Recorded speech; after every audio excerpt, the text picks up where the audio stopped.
Welcome to week 4 of the 6-week online class, summer of 2020.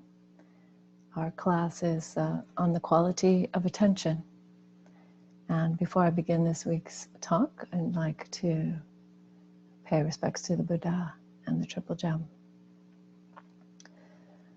Namo tassa bhagavato arahato samma sambuddhassa. Namo tassa bhagavato arahato samma sambuddhassa. Namo tassa bhagavato arahato samma sambuddhassa. Buddhang dhammang sanghang namasami.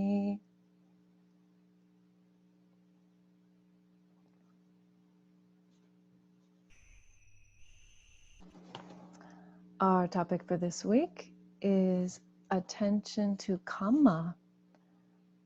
So Kamma is the Pali word, or karma may be more familiar to many of you. Karma is the Sanskrit word. And for context, so far we have, in our last class, begun to investigate the workings of the mind, perhaps begun to observe the mind. And the next question that might arise from that observation of mind is, what's going on here? How can we make sense of what we see when we observe the mind?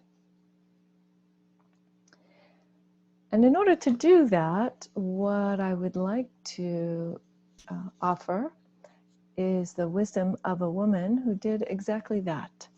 So we'll look at the poem by Mittakali Terry, the Venerable Bhikkhuni Mittakali. She was one of the arahants of the Buddha's time, one of the awakened women of the Buddha's community.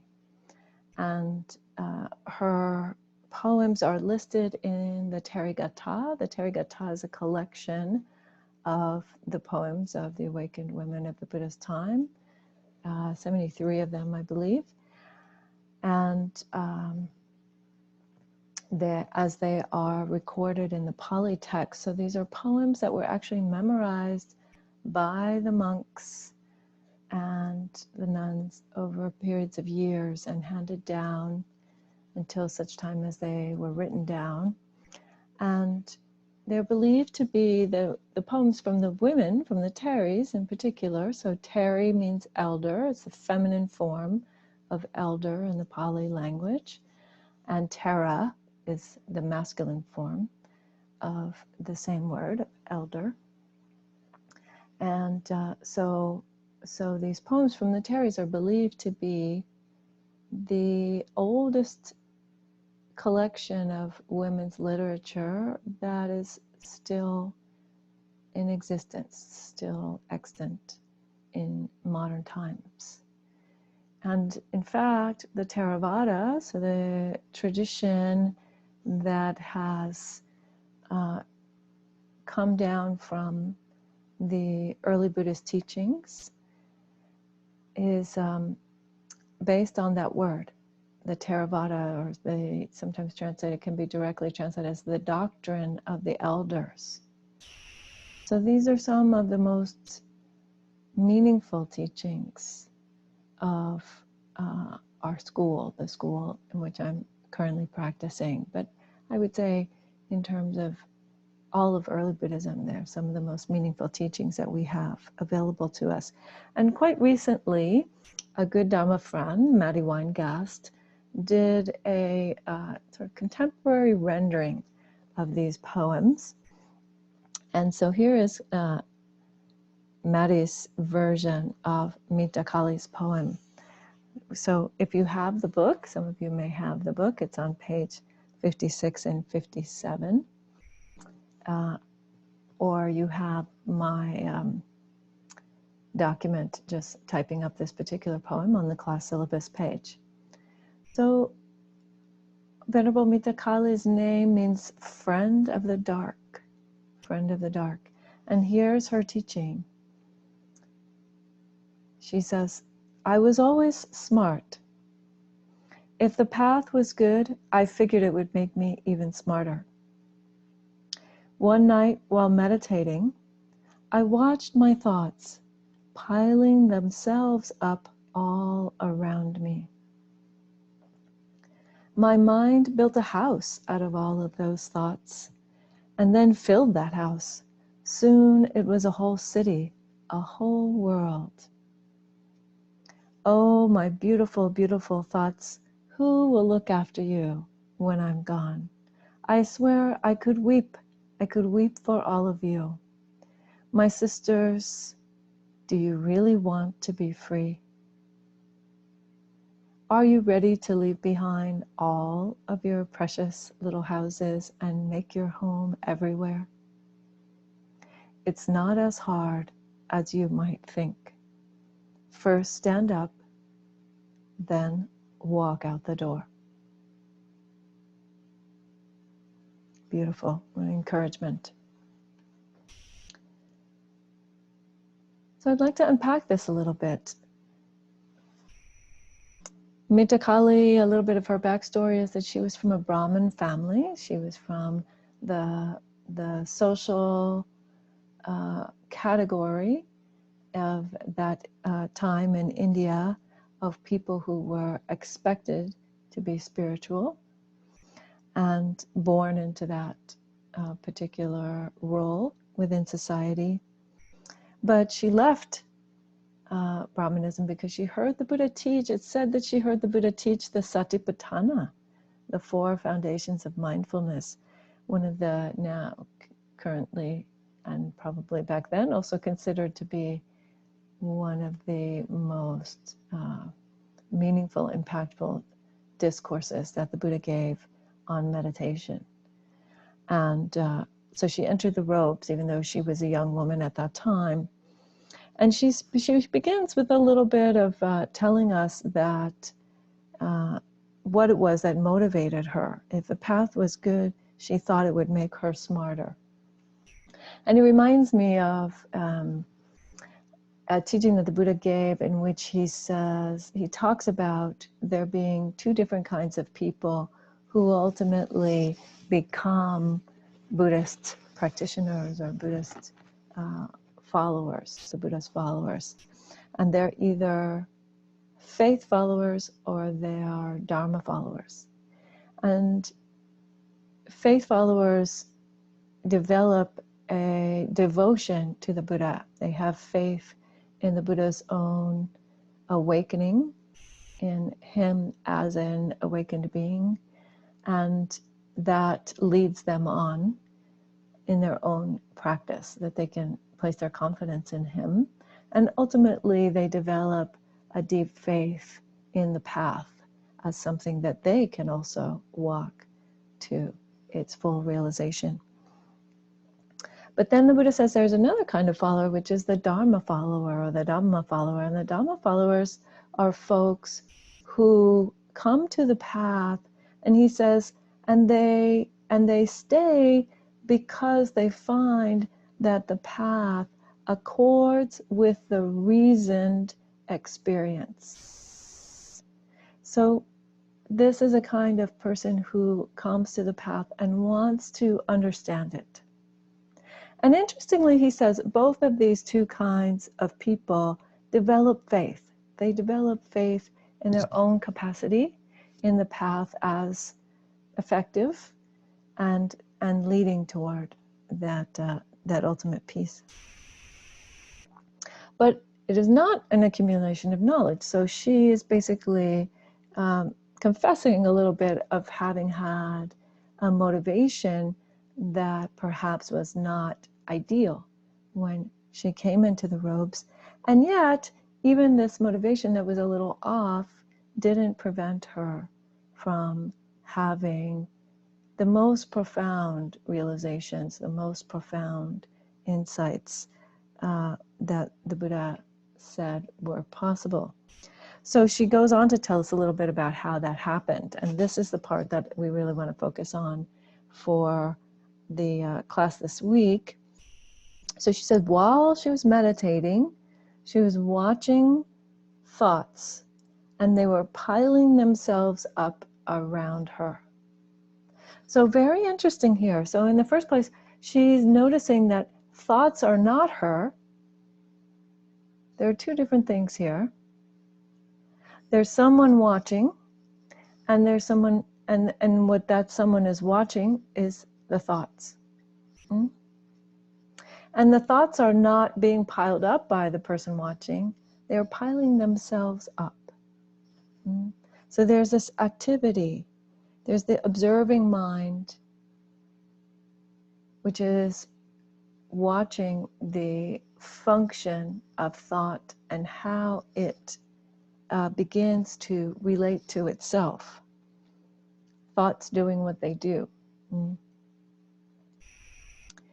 So we talked a little bit about this last week, the observation of mind. But then she says, very interestingly, her mind built a house out of all those thoughts and then filled that house. And this is fascinating because I believe it's a reference to a metaphor that we see in the Dhammapada. So we spoke a little bit about the Dhammapada last week, and this metaphor is one that the Buddha expressed.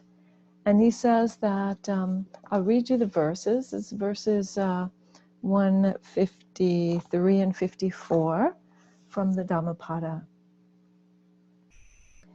The Buddha says, "Through many births I have wandered on and on, searching for, but never finding the builder of this house. To be born again and again is suffering. House builder," in the next verse, "house builder, you are seen. You will not build a house again. All the rafters are broken, the ridgepole destroyed. The mind gone to the unconstructed, or nibbana, has reached the end of craving." So this is a beautiful verse in which the Buddha exclaims something about the nature of his awakening. So when Mittakali says that she sees her mind building a house out of the thoughts and then filling that house. So again, the mind is not the thoughts particularly. She's making a distinction here between those things. You could say perhaps that she's looking at it from the sense of the six sense functions. So mind as an organ and thoughts as the object of that organ, or the actual thing that gets stimulated in the contact with that object as well. So what is the house? We could think of the house as being the sense of self, a set of boundaries, a set of walls that we put up arbitrarily and define a particular space.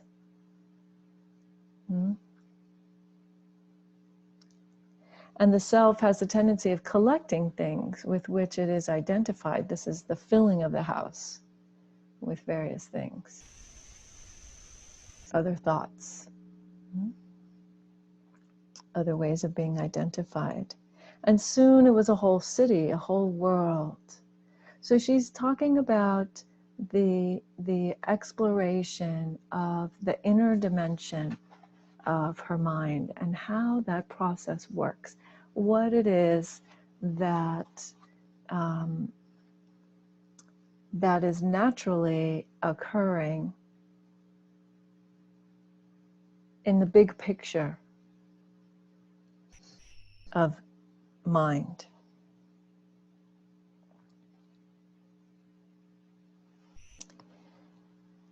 So the house is the sense of self, and the builder, who is the builder? So the builder is the ignorant mind, or the deluded mind, the mind that doesn't understand the reality of non-self, the reality of the workings of all things without actually the need for a self.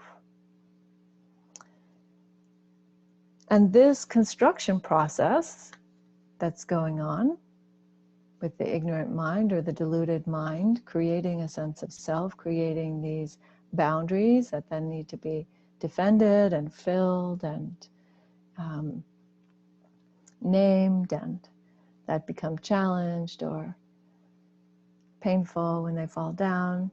All of these things, this construction process has a name. That construction process is what is being described, I believe, in the 12-fold chain of causation.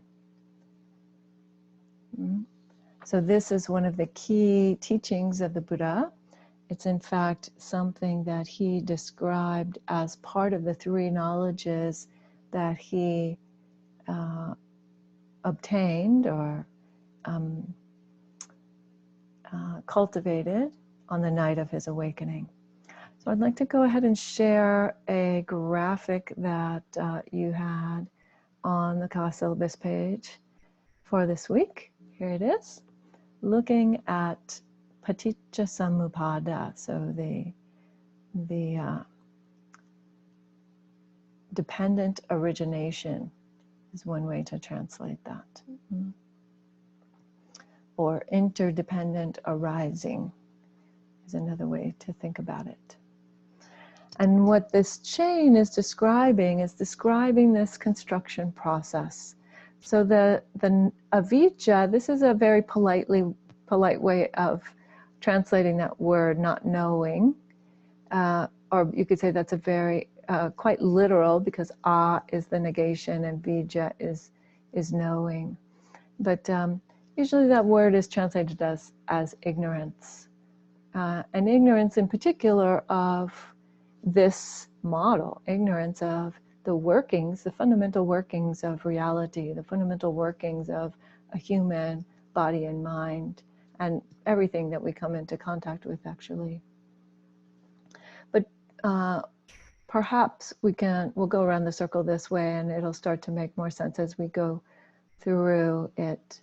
But based on this ignorance, and we have mental formations, sankhara, we saw those when we had the conversation about the 5 khandhas, the 5 aggregates. And so we, based on a misunderstanding about how things work, we are creating certain kinds of intentions. We are doing things with our thoughts and our speech and our bodies that express that misunderstanding, you could say. And that has an effect on our consciousness, on the vijnana, which we also saw in the 5 khandhas. So that colors the consciousness in a particular way. And that kind of consciousness then brings into being a name, a particular name and form. And name and form is a way of understanding body and mind. So what this part of the circle is saying is that based on the way we misunderstand the world, our consciousness is colored, and that then affects the rest of our body and mind, such that when we have, then we come into being. So if we take this in the way that it's often understood in early Buddhism, to be looking at 3 lifetimes, this is where a new lifetime would be coming up. So based on the karmic momentum of the previous lifetime that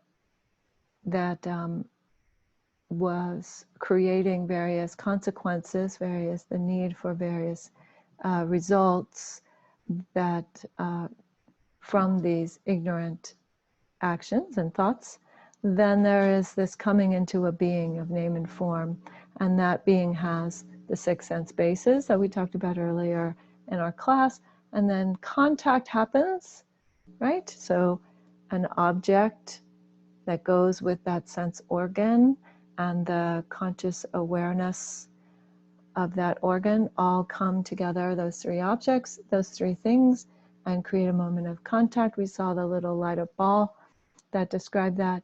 And then feeling comes out of that, Vedana, right? It's nice, it's not nice, it's somewhere indeterminate or neutral. And based on that feeling, then we get pulled into a kind of craving. We get pulled into, swept away, as we talked about the little boy, and wanting to have ice cream, even though it wasn't good for him. We get swept away by craving for existence, craving for sensual pleasures, craving for non-existence, actually, sometimes, wanting everything to go away. And then we become attached to that. We kind of define ourselves by that. And then again, there is another lifetime. So then we had one lifetime here, and then there is a new becoming and a new birth here. And yeah, so there are the 3 lifetimes here with dukkha coming in again. So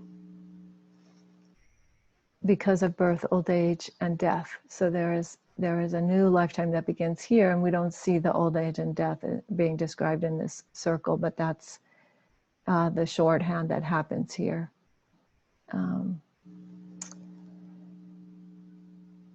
And the reason why we don't see it is because this person is showing us how we can move off of this cycle through the 7 factors of awakening, which I'll get to in just a moment.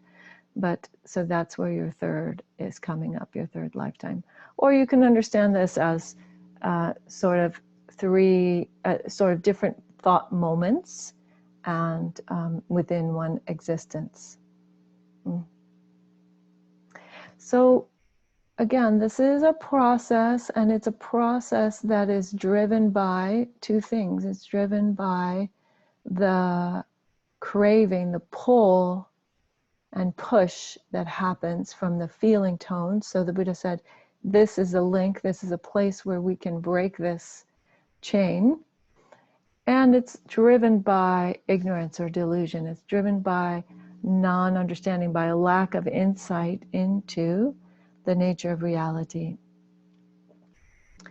And so we have dukkha, we have suffering, or we have unsatisfactoriness related to life as a human being, because we expect it to be different than what it must, by definition, be. So this is the 12-fold chain. And just to say very briefly, and let me just move this a bit, just to say very briefly that what this lovely graphic is showing us here is that by looking at, there's a what we call transcendent dependent arising. There can be, based on suffering, we begin to have confidence in the Buddha. We begin to see confidence in Buddhism in general, in the teachings that are telling us about that. We begin to experience the accuracy of that, if you will. And then there can be gladdening in the mind and joy, which lead then to tranquility in the body and tranquility in the mind. Actually, the other way. Tranquility in the body, tranquility in the mind. And then samadhi, concentration, comes from that joy and that relaxation, ease.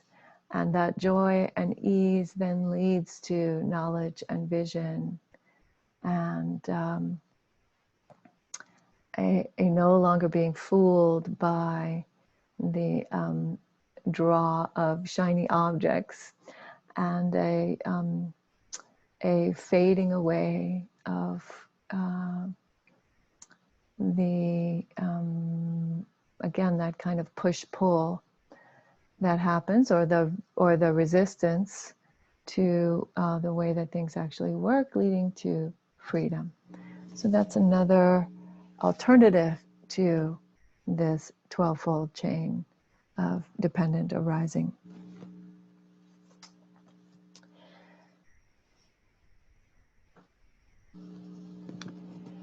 And the thing that drives the chain, again, is ignorance. And the ignorance has that impact of moving things to the next step by virtue of the principle of Kamma. So this is very, very important. And you see, if you read the full article from Piyadasi, he talks at various stages about how Kamma is involved in this. And Kamma is a very big topic, so we won't be able to, I won't be able to express it fully in this brief talk, but just to say a few things about Kamma. So one is, it is a principle of nature. It is a principle that is present amidst all of the physical and energetic things that are happening in our world. And Kamma just means action, And when we see Kamma has to do with intention.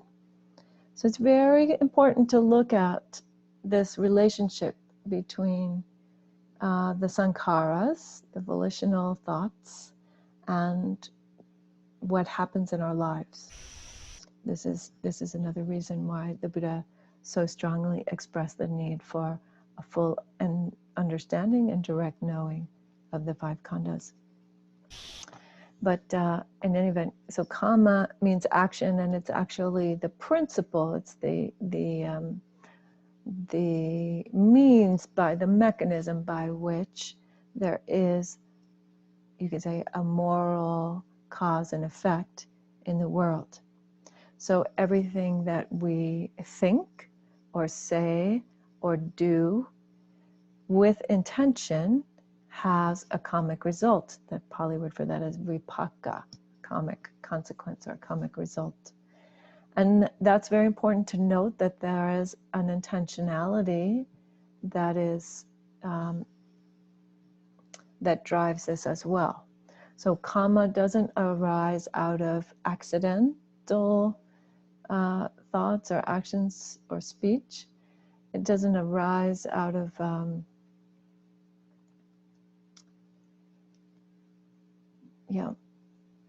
natural disasters or things of that nature. That's very different. So those things would be conditions within one's karmic stream, but they're not necessarily a resultant of one's previous actions. So, and it's relatively complex when we do, let's say we say something, and then Kamma creates a related energetic consequence, and it may arise in this next moment, it may arise in this lifetime, it may arise in future lifetimes, according to what the Buddha said. And various factors influence what kinds of results will come out of various kinds of intentional activity. Things like whether it was premeditated, whether there was remorse or not, what the object or who it was, who or what beings were impacted by it. So for example, if you were to kill your parents, the Buddha says that has such a harmful kamma that it would actually be one of a very small, like a handful, literally a handful of things that could obstruct your full progress to awakening in this lifetime, because you owe them a karmic debt, so to speak, for bringing you into the world. And so, and if you did that with premeditation, for example, then that would actually strengthen that bond such that it would have an even longer impact in terms of obstruction. And if you didn't have remorse, you celebrated that act, again, it would strengthen the impact of that. So it's a very complex where it's a very complex principle. Kamma isn't like you do this thing and then there's a sort of deterministic result. In fact, the Buddha said that trying to fully understand Kamma would be harmful, would be something that could drive you crazy. And when he spoke to people about kammic effects, he often spoke about it in terms of different possibilities.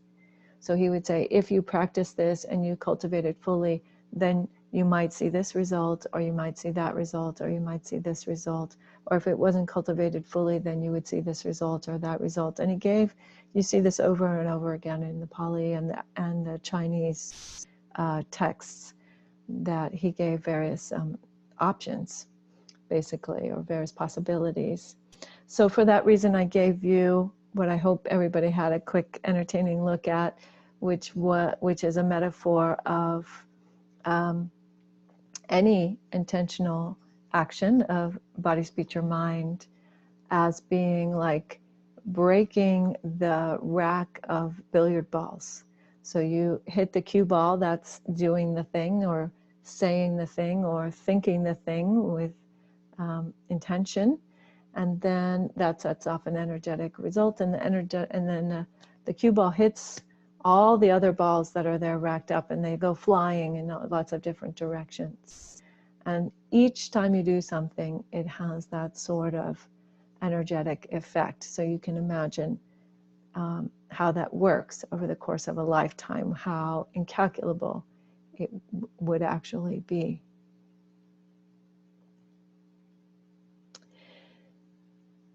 But generally speaking, we can know some things about Kamma, and we do have many different teachings about Kamma. And we know that certain kinds of activities are going to lead to more dukkha, more dissatisfaction and suffering, and certain kinds of activities are going to have the tendency of leading toward peace of mind and more freedom in body and mind. And this leads us to the sutta that was the required reading for this week, which is the sutra on nourishing or nutriment from the Samyutta Nikaya, from the the so-called linked or connected discourses of the Buddha. And this is from chapter 46, number 51. And this sutta is actually the impetus for this whole class, because it shows very clearly, I believe, that the principle that the quality of attention to what occurs in our life determines how we will experience that, whether we will experience these things that we come into contact with as things which lead to further dukkha, or things which lead to further freedom. And so in particular, what I want to call out is there's a juxtaposition here. And there are a couple of phrases that we should investigate in the Pali. So just about 3 paragraphs down, the Buddha says, what fuels the arising of ill will, or when it has arisen, makes it increase and grow. So he's asking the monastics this rhetorical question. What fuels the arising of ill will, or anger, aversion? What fuels that? And then he says this. He says there is this feature of harshness, is the way the Bantu Sujato translates it, or you have the sign of the repulsive, or the aspect of the repulsive. That's the way I think Bhikkhu Bodhi is translating it. So usually what I do is I give you a link to the Bhikkhu Bodhi translation, because some of you may have the actual physical texts in the book, and then you can look it up. But you may have noticed that on the Sutta Central site, which is the place where I'm giving you the links, there are very often 2 different translations available to you in the drop-down box, one by Bantu Sujato and one by Bhikkhu Bodhi. So this, and then he goes on, the Buddha says, there is the feature of harshness, or the sign of the repulsive. Frequent improper attention to that fuels the arising of ill will, or when it has arisen, makes it increase and grow. So this Pali word that's being translated here as repulsive, the sign of the repulsive, or the characteristic of the repulsive, is patika nimitta. Patika nimitta. So nimitta is a sign, or you could say it's like a marker. There are many ways to understand this. Even could be used to mean a symbol, but in this case, sort of the characteristic would be a little bit too much. But we'll use the word sign because that's the way it's typically translated, nimitta. And patika is that's Bhikkhu Buddha is using a relatively literal translation. It's usually understood as the repulsive, something to which you're going to have aversion, strong aversion, even anger, or a grudge, actually, is another way that it sort of ethically is sometimes discussed, something that would be the basis for a grudge. So the repulsive, or the feature of harshness, as Bhante Sujato says, if we have frequent improper attention, so the Pali word for that is ayoniso manasikara. Ayoniso manasikara. And this is a very fascinating phrase. Very fascinating phrase. So, ayoniso, again is the negation, and yoniso is a word which is, as I said, frequent, is translated as wise or proper. So the ayoniso is here improper attention or unwise attention. And the attention is that other word, manasikara. So attention or consideration, again, is pointing at very specifically this kind of intentional movement of the mind, or direction of the mind. And this word yoniso, although it's translated as wise, or actually the Vipassana Research Institute translates it as causally, understanding the causes, or understanding something really, that the root of this word is yoni, is womb. It's actually the same word for a woman's womb. And so to me, it has this connotation, or this kind of subtle underlying meaning of attention to the origin, attention to the creation. That's why I thought it was very interesting that the Vipassana Institute is using this kind of like causally understood. So that's just, it's taking sort of the literal underlying pieces of the Pali. But I think it gives us a flavor of the kind of attention that would be wise, that would be productive, that would be proper, or conversely, that would not be wise or not be proper. So paying attention to that which is repulsive, that which you have a strong negative reaction to improperly, in a way that is not really tuned into the causality that's involved, not tuned into the way it really is,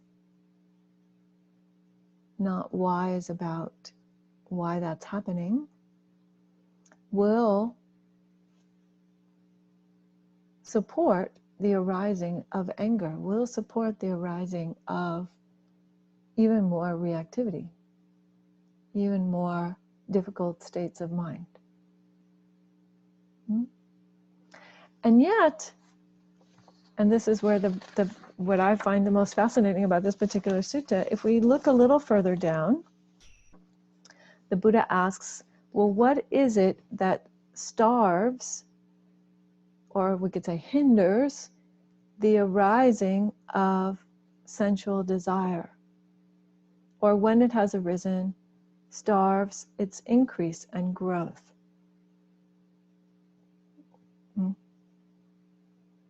So here we understand sensual desire to mean thinking that pleasant sense experiences are going to resolve your suffering. That's the kind of sense desire that's understood here.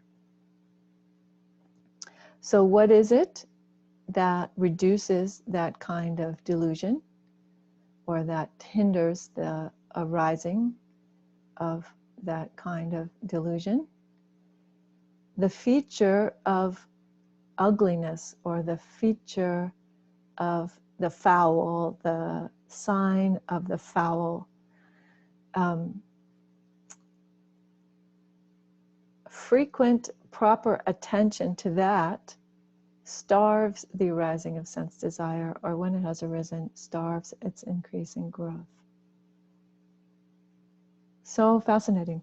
So this feature of ugliness, as Bhante Sujato puts it, or the sign of the foul, is I believe how Bhikkhu Bodhi is translating that, is asubha nimitta. So again, nimitta, the sign or the mark or the symbol, the way we know that thing, the markers. Asubha, and so asubha is foul, it's nasty, particularly associated with foulness of the body or of a corpse. So when in the 4 Foundations of Mindfulness teaching that inspired me to Kali, there is a meditation on the decomposition of the body and what happens to the body after it dies and becomes a corpse, and how that there's a natural process there by which everything that one could have been identified with goes away. So frequent proper attention to that. So yoniso manasikara. So attention that goes to the cause, that understands how that really comes to be, that goes to the origin, that's relating to the origin of such a thing, is helpful in helping us not be so dragged around by this thought that sensual pleasures are somehow going to relieve our suffering, erase our suffering.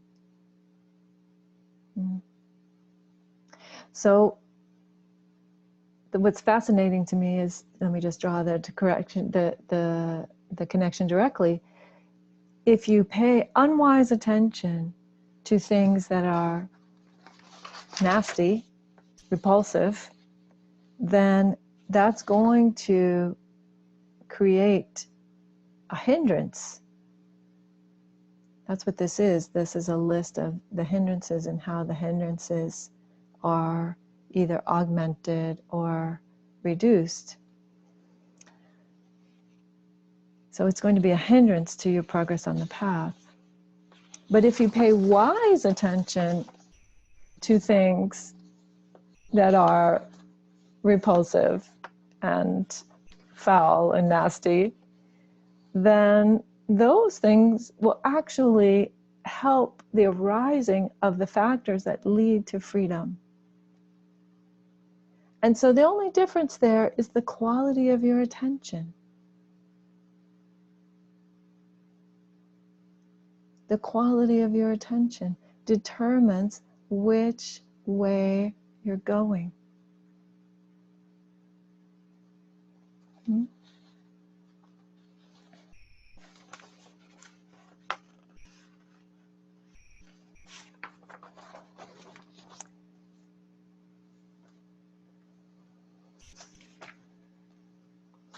Are you going toward a life of more dissatisfaction, more suffering, more constraint in the mind and in the body? Or are you going toward more freedom, more clarity, more peace of mind, greater liberation?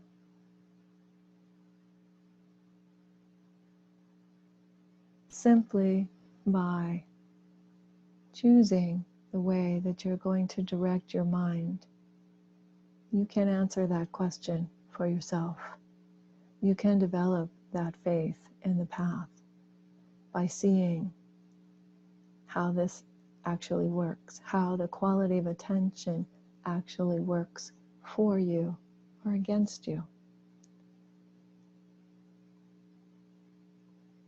So this is why, just going back briefly to Mita Kali's poem, this is why she says, "Oh, my beautiful, beautiful thoughts, who will look after you after I'm gone?" Because she has abandoned all of that clinging to even beautiful thoughts. Not saying that she has a blank mind or that it was just a question of doing things that were more wholesome. Those are important, the ethics that we uphold and the development of a mind that's willing to be at least peaceful enough to be directed in some way are important. But those are not the insights themselves. So she arrived at this place where she could weep for her thoughts because she knows that they're complete, they are done. Just as Harada Roshi says, all things are complete in the moment if we are able to investigate that thoroughly. Then we will see exactly why Mita Kali found her freedom right there. Right there. So she asks her sisters in the Dhamma, her fellow nuns, do you really want to be free? A question that I believe we must all ask ourselves. Do I really want to be free? Are you ready, she asks her sisters, to leave behind all your precious little houses? Right? So here she's referring not just to the internal investigation and the experience of her inner world, but also the external world. The way that we have the tendency to define ourselves by where we live or what our furniture looks like or who we live with. All of those things are okay until the point where we think that it's a self that needs to be bolstered and propped up and cared for over in the face of a reality that makes clear that those functions are merely functions. Those are phenomena. Just like Kamma is a phenomena, just like the 12-fold chain is a phenomena. So are you ready to leave behind your precious little houses, whether they be the inner ones or the outer ones? Because you will die and leave that house eventually, sooner or later.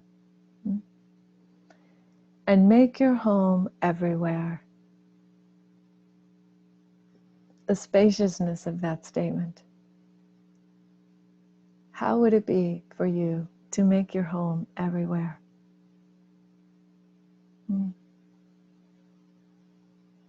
Because even in the face of what's repulsive, what could bring up aversion, frequent, wise attention will allow you to not be thrown off your center so that you can make your home everywhere. It's not as hard as you might think, she says, and encourages us. And I encourage you too. It's really a matter of the quality of attention. And that is something that you can practice with. It's something you can work on. It's something that it's a tool that you have at your disposal,